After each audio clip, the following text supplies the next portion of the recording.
आज का वीडियो काफ़ी इंटरेस्टिंग होने वाला है, तो मैं रिक्वेस्ट करूंगा कि आप इस वीडियो को लास्ट तक ज़रूर देखें। इस वीडियो में मैं बताऊंगा कि कैसे आज हर स्टूडेंट एक गलत तरीके से अपनी पढ़ाई को कर रहा है। आज आप अगर एक स्टूडेंट है तो आप अलग अलग चैप्टर्स पढ़ रहे होंगे। For an example 10th class में एक चैप्टर आता है ट्रिग्नोमेट्री।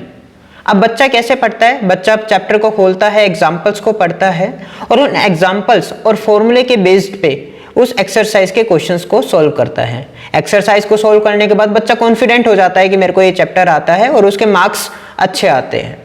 लेकिन अब मैं आपको एक एग्जाम्पल से एक बात समझाता हूँ। अगर आपके पास एक मैथ्स का टीचर है तो आप क्या दूसरा मैथ्स का टीचर लेकर आओगे? नहीं, क्योंकि हमारे पास ऑलरेडी एक पर्सन है जो वो काम कर सकता है। अब आप अपने एजुकेशन सिस्टम को देखिए। जो बुक आज एक 10th क्लास का बच्चा पढ़ रहा है या जो प्रॉब्लम्स वो सोल्व करना सीख रहा है, उससे पहले जितने भी सालों में 10th क्लास के स्टूडेंट्स जो पास हुए हैं उन सबको वो प्रॉब्लम सोल्व करनी आती थी। तो आज बच्चा कुछ नया नहीं सीख रहा है, वो सेम चीज कर रहा है जो उससे पहले कई बच्चे कर चुके हैं। फॉर एन एग्जाम्पल, जो 10th की बुक से मैं पढ़ा था, आज भी 10th के बच्चे उसी बुक से पढ़ाई कर रहे हैं। अगर आज मैं एक एम्प्लॉयमेंट ले रहा हूँ किसी कंपनी में, तो जो मेरे को काम आता है, कंपनी उस काम के लिए एक दूसरे पर्सन को हायर नहीं करेगी। राइट? आप भी इस बात से एग्री करते होंगे। तो अब बच्चा क्या करे कि उसको नई चीजें भी पता हों और ये चैप्टर भी अच्छे से समझ आए। दोस्तों, ये चैप्टर्स क्यों हटाए नहीं जाते या हर साल यही सेम चैप्टर क्यों पढ़ाए जाते हैं? क्योंकि आज जितनी भी इनोवेशंस हो रही है या आसपास जो चेंजेस आप देख रहे हो, वो कहीं ना कहीं इन्हीं चैप्टर से निकले हुए हैं। बेसिक सेम है। अब आज जितनी भी नई बिल्डिंग बनती है, क्या उसमें ग्राउंड फ्लोर नहीं होगा, फर्स्ट फ्लोर नहीं होगा?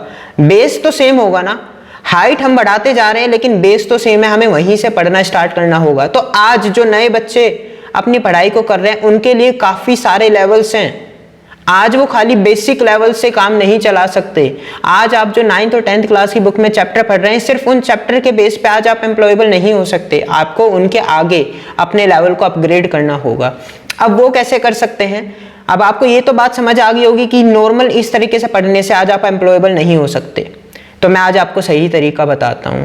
पहले के ज़माने में ये था कि आपने चैप्टर पढ़ा, आपने प्रॉब्लम सॉल्विंग स्किल सीखी तो आप एम्प्लॉयबल हो सकते हैं। लेकिन आज केवल प्रॉब्लम सॉल्विंग स्किल्स ही काफ़ी नहीं है। इसके साथ साथ आपको क्रिएटिव होना पड़ेगा, आपको अपनी एनालिटिकल थिंकिंग बढ़ानी होगी, आपको आज नए कंसेप्ट पर काम करना होगा। फॉर एन एग्जाम्पल, ट्रिग्नोमेट्री जो आप पढ़ते हैं, आज आपने फॉर्मूले पढ़ लिए, tan theta equal to sin theta upon cos theta, या आपने इसकी टेबल याद कर ली। इसके आगे अब आपको इसकी एप्लीकेशंस पढ़नी होगी। फॉर एन एग्जांपल, आज जितनी भी एस्ट्रोनॉमिकल डिस्टेंसेस है वो ट्रिग्नोमेट्री पर ही बेस्ड है।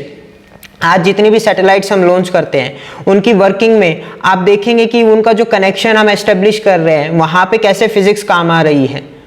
तो आज हमें इन चैप्टर से बाहर निकल के इनके एप्लीकेशंस पर भी काम करना होगा, क्योंकि आज बड़ी बड़ी कंपनीज, बड़े बड़े कॉरपोरेट्स को जो स्टूडेंट्स की रिक्वायरमेंट है वो है जो नए कंसेप्ट्स को समझते भी हो और उन पर काम करना भी जानते हो। उनका बेसिक तो क्लियर हो लेकिन उसके साथ साथ उनको एडवांस चीजें भी आती हो। तो आज सही तरीके से चैप्टर को पढ़ने का तरीका क्या है मैं आपको बताता हूं। आप सबसे पहले चैप्टर को खोलिए, उसके टॉपिक को समझिए, उसकी हिस्ट्री को देखिए, उसके प्रेजेंट को देखिए कि आज तक उस चैप्टर के बेस पे हमने क्या क्या कैलकुलेट किया है, क्या क्या चीजें जो उस चैप्टर के बेस पे पॉसिबल हो पाई है। हर चैप्टर आज हमारी लाइफ में बहुत इंपॉर्टेंस रखता है, भले ही आपको और मेरे को उसका यूज ना आता हो। आज हमारी लाइफ में trigonometry, similar triangles, quadratic equations क्यों यूज नहीं आती है? क्योंकि हम उनकी एप्लीकेशंस जानते ही नहीं है। आज जो काम हम कर रहे हैं उसमें इन चीजों की यूज ही नहीं हो रहा है। For an example, similar triangles आप पढ़ते हैं 10th क्लास में, और 10th क्लास में ही एक चैप्टर है लाइट। अब लाइट चैप्टर में दो फॉर्मूले आप पढ़ते हैं, मिरर फॉर्मूला और लेंस फॉर्मूला। ये दोनों ही फॉर्मूले सिमिलर ट्रायंगल्स की वजह से ही डिराइव हो पाए।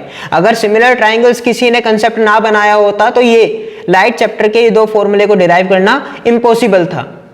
तो दोस्तों, हर एक चैप्टर, हर एक फॉर्मूला बहुत सिग्निफिकेंट है। उन्हीं के बेस पे काफी सारी डिस्कवरीज आज हुई हैं। लेकिन आज हमें प्रॉब्लम सॉल्विंग से ऊपर उठकर, अपनी एक्सरसाइज से ऊपर उठकर इनकी एप्लीकेशंस पर काम करना होगा। हमें समझना होगा कि किस तरह इनसे इक्वेशंस डिराइव होते, किस तरह हम इनसे नई इनोवेशन कर सकते हैं। तो आई होप आज आपको मेरा ये कंसेप्ट समझ आया होगा और आज से ही आप अपने पढ़ने के स्टाइल को बदलेंगे और ना केवल अपनी एक्सरसाइज को सोल्व करना सीखेंगे बल्कि उसके बाहर की दुनिया को भी एक्सप्लोर करेंगे। जय हिंद।